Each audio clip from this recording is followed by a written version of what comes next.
Donc pour moi, ça a été un grand miracle de pouvoir remarcher. Et je remercie mon Seigneur. Et depuis que je suis chrétienne, j'ai fait le Seigneur a fait beaucoup de choses pour moi dans ma vie. Dans mon livre des cieux, il y a marqué ton nom. Réjouis-toi de cela, il y a marqué ton nom. Là, j'avais trouvé ça formidable.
Je suis libérée,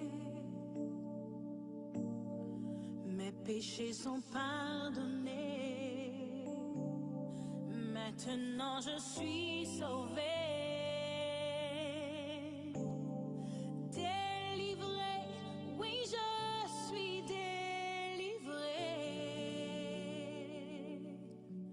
de tous mes ennemis, Jésus m'a libérée.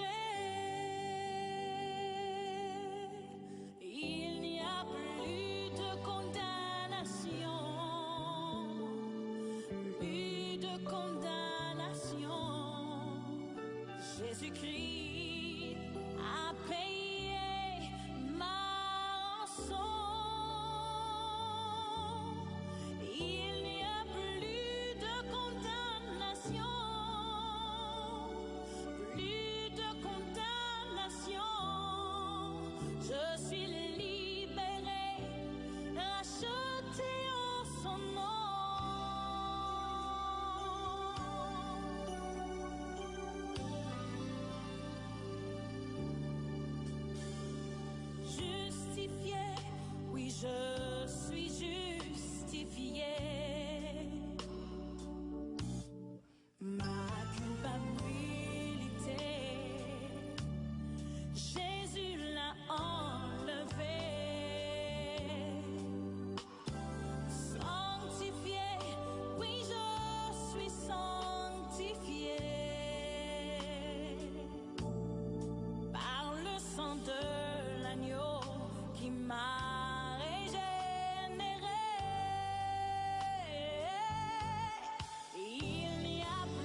l'esclavage terminé.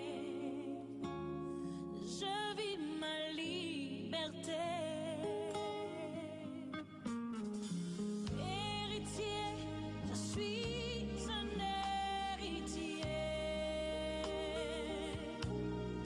Oui, pour l'éternité, un enfant bien-aimé. Il n'y a plus de condamnation, plus de condamnation. Jésus-Christ a payé ma rançon. Il n'y a plus de condamnation, plus de condamnation. Je suis libéré, racheté en son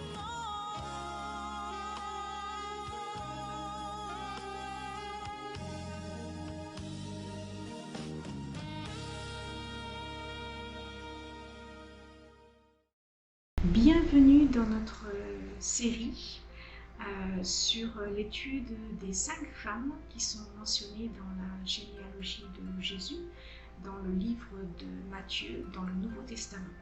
Nous avons vu Tamar, nous avons vu Rahab, et aujourd'hui nous allons étudier la vie de Ruth.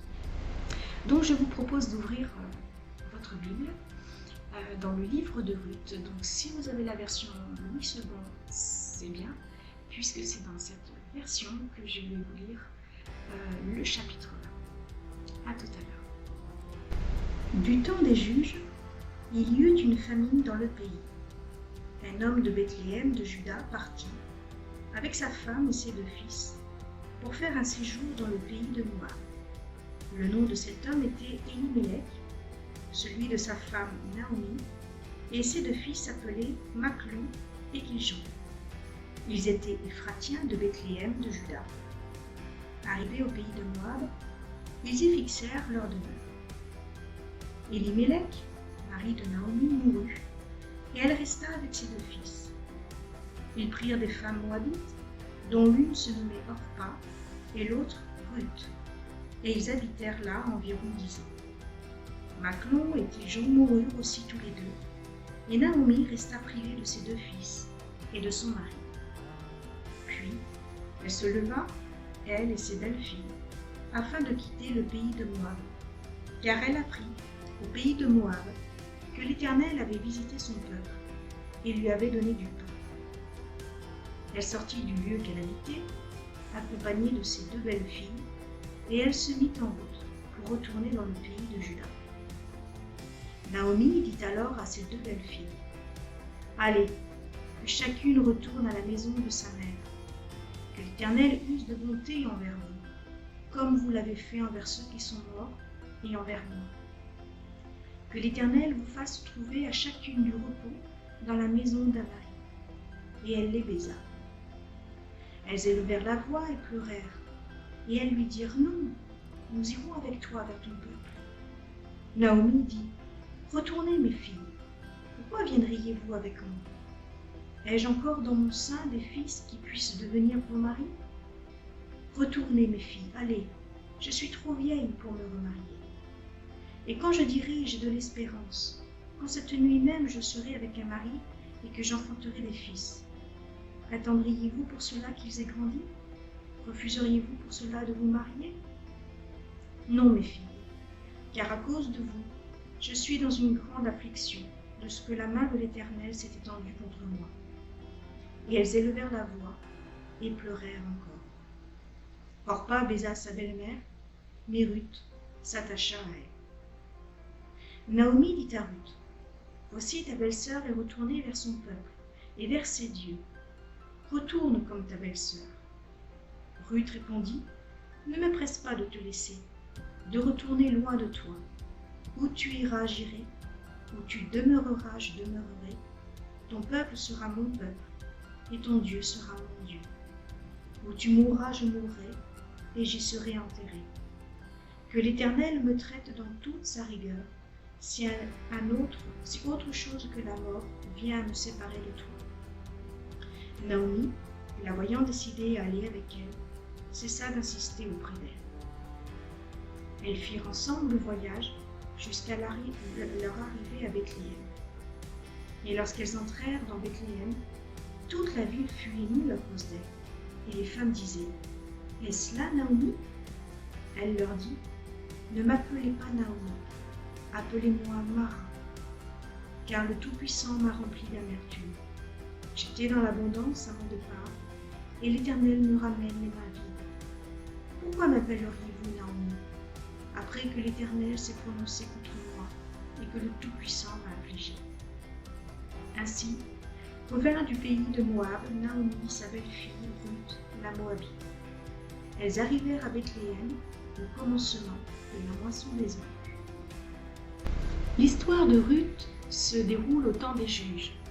Cette période a commencé après la mort de Josué et avant la mise en place du premier roi d'Israël, Saül, ce qui porte à peu près sur une durée de 300 ans environ. Ce temps était assez particulier pour Israël, car l'Écriture révèle qu'en l'absence de roi, eh bien, chacun faisait ce qui lui semblait bon. Ruth était une Moabite, une descendante de Lot, neveu d'Abraham. Son peuple était idolâtre et pratiquait la prostitution sacrée. Donc inutile de vous dire que c'était un peuple ennemi du peuple d'Israël. Le premier mari de Ruth faisait partie de la tribu de Juda.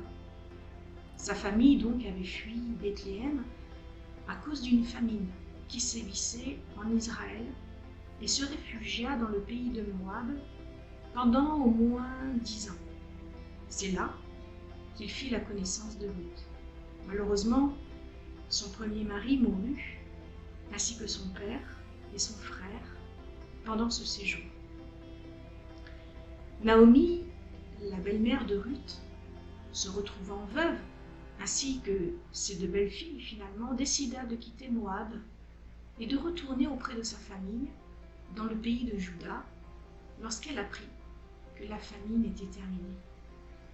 Elle bénit donc ses deux belles-filles et les renvoya auprès de leur famille. Seule, Ruth s'attacha à sa belle-mère. Le livre de Ruth a une place de choix dans la Bible. Dieu a jugé qu'il soit autant nécessaire que les autres livres de la Bible. On y voit comment Dieu prépare la venue de son Fils, le Sauveur des hommes.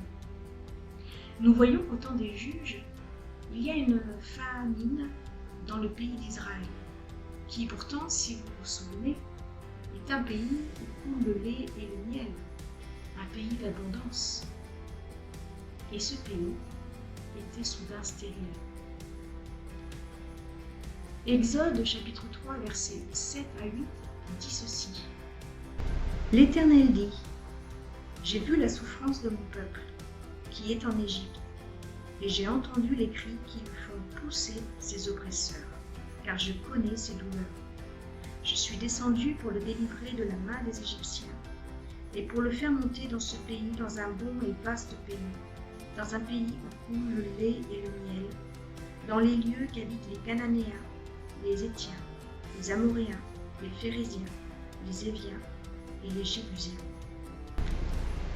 Combien sommes-nous à avoir vécu cette sécheresse dans notre cœur, alors que nous sommes au milieu même de l'Église, une Église tellement riche, tellement capable de puissance. Pour que Dieu accomplisse ses promesses, il fallait que le peuple soit fidèle à son alliance. Nous pouvons relire par exemple le livre du Deutéronome au chapitre 28 pour connaître les bénédictions qui étaient rattachées à la fidélité du peuple. Le malheur qui s'abattit sur la terre d'Israël fut donc la conséquence de l'infidélité du peuple de Dieu. Quelle en est la cause? Eh bien, je vous propose de regarder avec moi dans le livre des Juges au chapitre 2 et au verset 10. Toute cette génération fut recueillie auprès de ses pères, et il s'éleva après elle une autre génération qui ne connaissait point l'Éternel, ni ce qu'il avait fait en faveur d'Israël. Ce passage est en train de nous révéler qu'à la mort de Josué et toute la génération du peuple d'Israël qui a connu Josué, une nouvelle génération est née, s'est levée, mais malheureusement, le travail de transmission de la parole de Dieu, des exploits de Dieu, n'avait pas été fait comme l'Éternel le leur avait commandé dans le livre du Deutéronome. Écoute Israël, l'Éternel notre Dieu est le seul Éternel. Tu aimeras l'Éternel ton Dieu de tout ton cœur, de toute ton âme et de toute ta force. Et ces commandements que je te donne aujourd'hui seront dans ton cœur. Tu les inculqueras à tes enfants et tu en parleras quand tu seras dans ta maison, quand tu iras en voyage, quand tu te coucheras et quand tu te lèveras. Mettez dans votre cœur et dans votre âme ces paroles que je vous dis. Vous les lirez comme un signe sur vos mains, et elles seront comme des photos entre vos yeux. Vous les enseignerez à vos enfants, et vous leur en parlerez quand tu seras dans ta maison, quand tu iras en voyage, quand tu te coucheras et quand tu te lèveras. Tu les écriras sur les poteaux de ta maison et sur les portes. Et alors, vos jours et les jours de vos enfants, dans le pays que l'Éternel a juré à vos pères de leur donner, seront aussi nombreux que les jours des cieux le seront au-dessus de la terre. Dieu, qui est un éducateur, qui n'abandonne jamais son dessein, ne peut faire revenir son peuple à lui autrement qu'en lui supprimant les richesses de sa bonté ou en faisant peser sur lui un châtiment. La famine est donc une malédiction que Dieu envoya à son peuple infidèle qui lui servit d'épreuve. Cette épreuve va être mal supportée par la famille d'Elimelech, époux de Naomi et père de Machlon et Kiljon, qui se marieront avec deux femmes moabites, donc Orpa et Ruth, après leur départ de la terre d'Israël vers le pays de Moab. Elimelech avait-il bien agi en fuyant la famine pour s'installer dans le pays de Moab? Bien sûr que non. Humainement parlant, ce choix peut être vu comme judicieux, mais spirituellement, c'est certes ce qu'il ne fallait pas faire. On ne quitte pas les voies de Dieu sans lui déplaire et sans qu'il y ait des conséquences dommageables. D'ailleurs, Naomi s'en est bien rendu compte, puisqu'elle déclare au verset 13 « C'est à cause de vous que je suis dans une grande affliction, de ce que la main de l'Éternel s'est étendue contre moi. » Elle faisait donc référence à la perte de son mari et de ses deux fils. Et même un peu plus loin, lorsqu'elle revient sur la terre d'Israël, donc dans les versets 20 et 21, elle dit également « Appelez-moi Mara ». Mara, ce qui veut dire amertume, car le Tout-Puissant m'a rempli d'amertume. J'étais dans l'abondance à mon départ. L'Éternel me ramène les mains vides.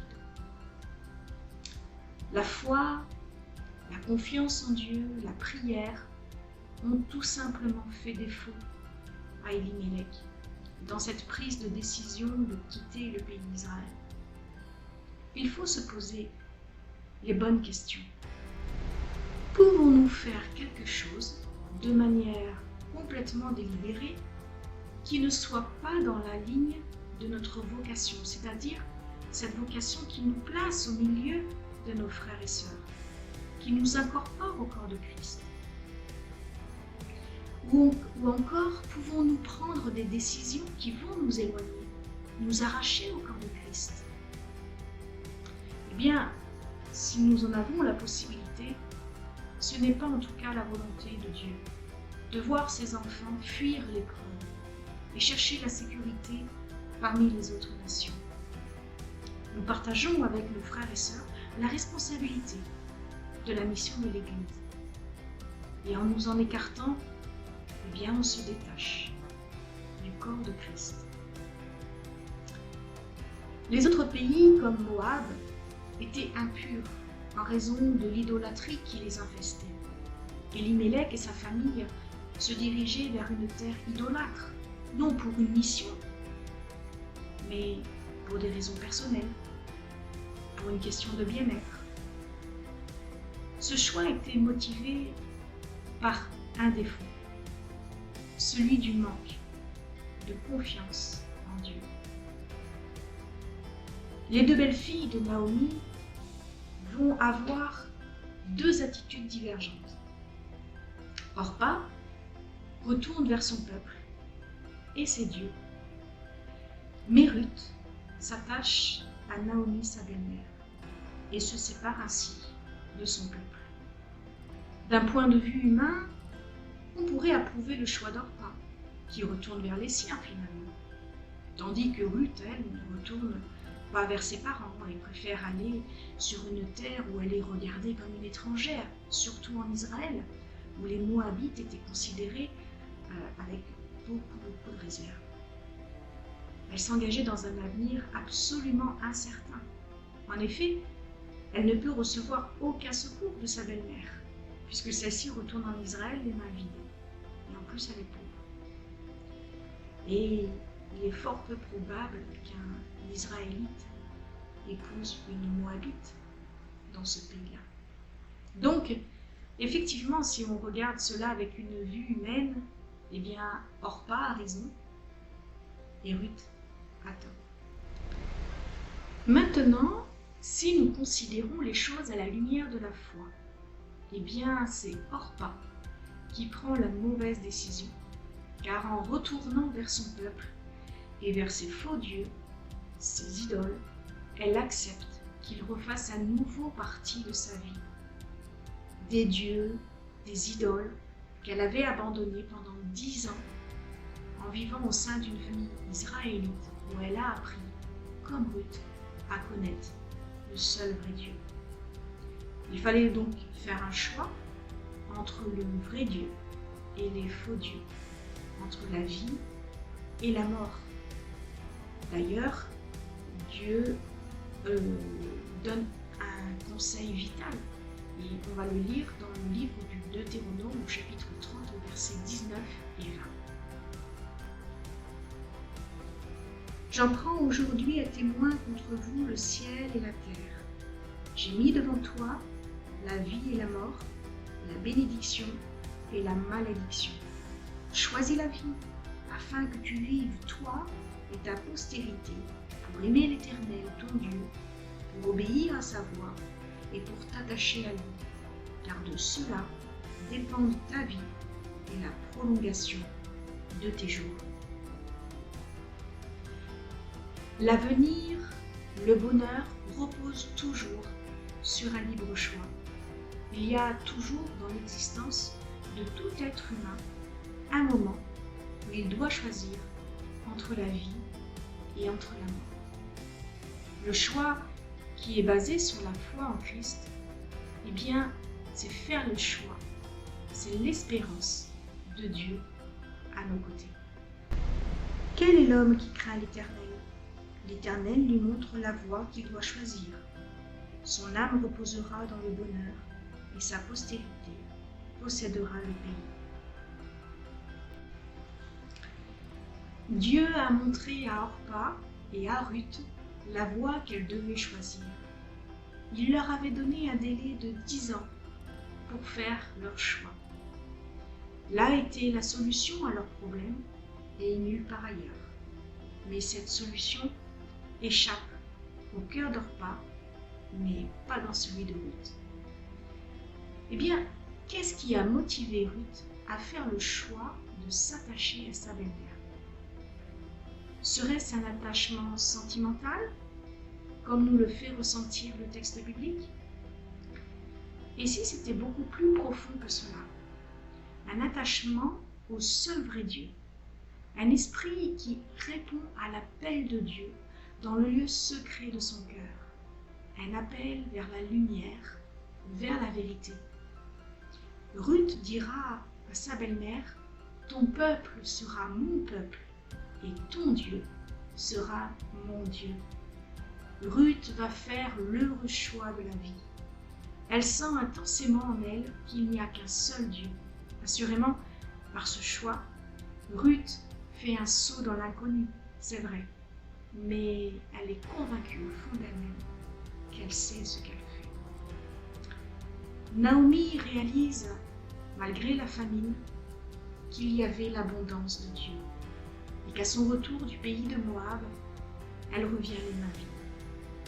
L'expérience négative de Naomi va pourtant entraîner l'entrée en Israël de Ruth, une Moabite, une étrangère, dont la foi se met à briller, lui permettant d'être un élément utile et précieux pour l'Éternel dans la sélection qu'il prépare pour l'arrivée du Messie. J'ai réfléchi à cette entrée de Ruth dans le plan de Dieu. Ne trouvez-vous pas triste que Dieu n'ait trouvé personne en Israël pour faire venir une étrangère pour accomplir son plan divin? Cela parce que ce devoir de transmission des commandements de Dieu vers la nouvelle génération avait été négligé par le peuple. Car on parle bien de négligence ici. Donc, des cœurs plus enclins au plaisir personnel que sur l'avancement du royaume de Dieu lui-même. Souvenez-vous que dans ce temps-là, des juges, chacun faisait ce qui lui plaisait. Dieu va utiliser Ruth comme exemple de spiritualité authentique. C'est un indice du profond déclin d'Israël à cette époque. Dieu avait trouvé dans le cœur de Ruth cet attachement qu'il n'avait pas trouvé chez son peuple. Pourquoi? Eh bien, tout simplement parce que Naomi, elle, avait transmis à Ruth l'amour, la foi et la fidélité envers Dieu. Naomi a traversé de grandes souffrances. Elle a quitté Israël en tant que femme mariée, sans souci particulier, et elle revient veuve et pauvre. Le changement de nom, Mara, qu'elle évoque, exprime son amertume et sa douleur. Et même si elle ne rejette pas Dieu en parlant sincèrement de sa souffrance, eh bien, elle semble avoir quelque peu perdu de vue les ressources immenses dont elle dispose grâce à sa relation avec Dieu et avec Ruth. Quand nous sentons venir l'amertume, rappelons-nous que Dieu fait bon accueil à nos prières honnêtes. Mais veillons à ne pas négliger l'amour, la force et les ressources qu'il nous donne par l'intermédiaire de nos relations. Ne permettons pas à l'amertume et à la déception de nous aveugler, au point que nous soyons incapables de voir les possibilités qui s'offrent à nous. Dans sa souveraineté, Dieu avait prévu des temps de rafraîchissement pour Naomi et pour Ruth, et ces temps de rafraîchissement étaient arrivés. Le retour de Naomi et de Ruth à Bethléem fait partie du plan de Dieu, car il permettra l'accomplissement de l'Écriture au sujet de Jésus. En arrivant au début de la moisson de l'orge, c'est dans cette période d'espérance et d'abondance qu'elle revient à la maison. Et bien, pour conclure cette première partie, que nos paroles soient celles de Ruth prononcées à sa belle-mère. Où tu iras, j'irai. Où tu demeureras, je demeurerai. Ton peuple sera mon peuple, et ton Dieu sera mon Dieu. Soyez bénis.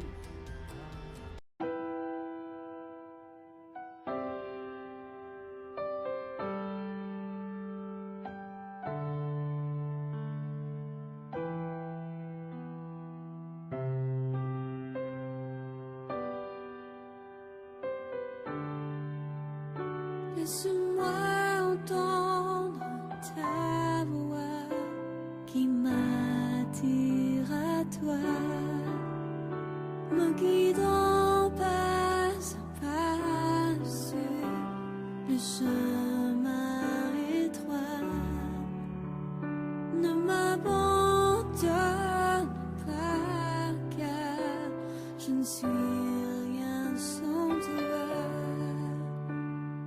Dans le désert, ne me retire pas ta présence, car mon âme ne peut être rassasiée que par toi.